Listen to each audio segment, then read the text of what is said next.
नमस्कार, आप देख रहे हैं ग्राउंड खबर न्यूज और मैं हूं आपके साथ ज्योतिका। आइए रुक करते हैं खबर की ओर। राजस्थान के चित्तौड़गढ़ से एक बड़ा राजनीतिक और सांस्कृतिक संदेश सामने आया है।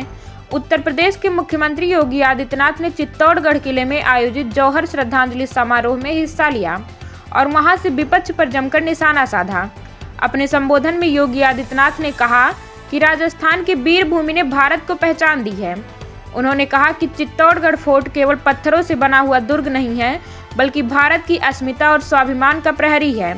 मुख्यमंत्री योगी ने कहा कि इतिहास गवाह है कि मेवाड़ की इस धरती ने देश को वीरता, बलिदान और स्वाभिमान की अनगिनत गाथाएं दी हैं। उन्होंने विशेष रूप से महाराणा प्रताप, महारानी पद्मिनी और मेवाड़ की वीर महिलाओं के बलिदान को याद करते हुए कहा कि जौहर की परंपरा भारत की नारी शक्ति और स्वाभिमान का प्रतीक है। अपने भाषण के दौरान योगी आदित्यनाथ ने जातिवाद की राजनीति पर भी तीखा हमला बोला। उन्होंने कहा कि जाति के नाम पर समाज को बांटने की राजनीति देश को कमजोर करती है और इससे राष्ट्र फिर से पिछड़े दौर में जा सकता है। उन्होंने लोगों से अपील की कि समाज को तोड़ने वाली राजनीति से बचना चाहिए और राष्ट्रीय एकता को मजबूत करना चाहिए। योगी आदित्यनाथ ने अपने संबोधन में उत्तर प्रदेश की कानून व्यवस्था का भी जिक्र किया। उन्होंने कहा कि उनकी सरकार में अपराधियों के खिलाफ सख्त कार्रवाई की जा रही है और महिलाओं की सुरक्षा सर्वोच्च प्राथमिकता है। उन्होंने दावा किया कि अब महिलाएं देर रात भी सुरक्षित घर लौट सकती हैं। कार्यक्रम के दौरान मुख्यमंत्री योगी आदित्यनाथ ने चित्तौड़गढ़ किले में स्थित कालिका माता टेम्पल में दर्शन भी किए और वीरांगनाओं को श्रद्धांजलि दी। इस समारोह में हजारों लोग मौजूद रहे और कई केंद्रीय व राज्य मंत्री भी शामिल हुए। योगी आदित्यनाथ का यह भाषण अब सोशल मीडिया पर तेजी से वायरल हो रहा है और इसे राजस्थान की वीर परंपरा और भारतीय संस्कृति से जोड़कर देखा जा रहा है। मेरा मानना है कि भारत की अमर गाथा है जो नारी अस्मिता, नारी सम्मान और नारी स्वावलंबन का एक नई प्रेरणा हम सबको प्रदान कर रहा है। मैं आभारी हूं अभी यहां पर महाराणा साहब ने जो बात यहां पर कही है, और मैं सही बता रहा हूं, हम लोग आज उत्तर प्रदेश में अगर कुछ कर पा रहे हैं तो तेज इसी राजस्थान का तेज है, यही चित्तौड़गढ़ का तेज है।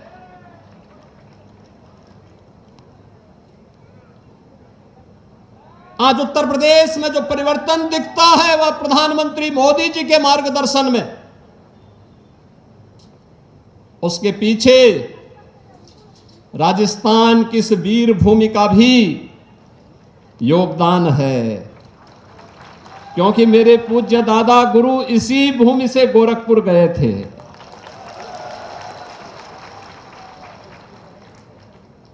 यही वीर भूमि है और इसीलिए मुझे लगता है जब भी राजस्थान के, चित्तौड़गढ़ के, मेवाड़ के शौर्य और पराक्रम की बात आती है, यहां के वीरों के शौर्य और पराक्रम की बातें सामने आती हैं, जब वीरांगनाओं के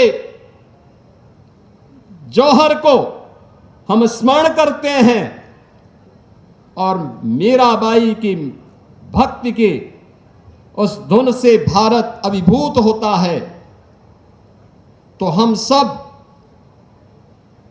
उससे एक नई प्रेरणा प्राप्त करते हैं। याद करिए, इस वीर भूमि ने भारत को एक पहचान दी है। ये चित्तौड़गढ़ का ये किला, ये दुर्ग केवल पत्थरों से बना हुआ एक दुर्ग नहीं है, यह भारत की अस्मिता का प्रहरी है, भारत की अस्मिता को लगातार एक नई प्रेरणा प्रदान कर रहा है। और इसीलिए जब हम लोग आते हैं यहां पर, हम लोगों को लगता है कि यह प्रहरी भारत की अस्मिता को लगातार एक नई दिशा दे रहा है। और कौन ऐसा भारतीय होगा, कौन ऐसा सच्चा भारतीय होगा जिसके मन में श्रद्धा का ये भाव, इस वीर भूमि के प्रति, यहां के राणाओं के बलिदान के प्रति, राष्ट्र के प्रति उनके शौर्य और पराक्रम के प्रति उनके मन में नाता हो। हर भारतीय के मन में जब भी भारत संकट में होता है, जब भी भारत का कोई अभिभावक अपने पुत्र को आगे बढ़ने के लिए प्रेरित करता है, आप देखते होंगे हर भारतीय के मन में 3 नाम अक्सर आते हैं।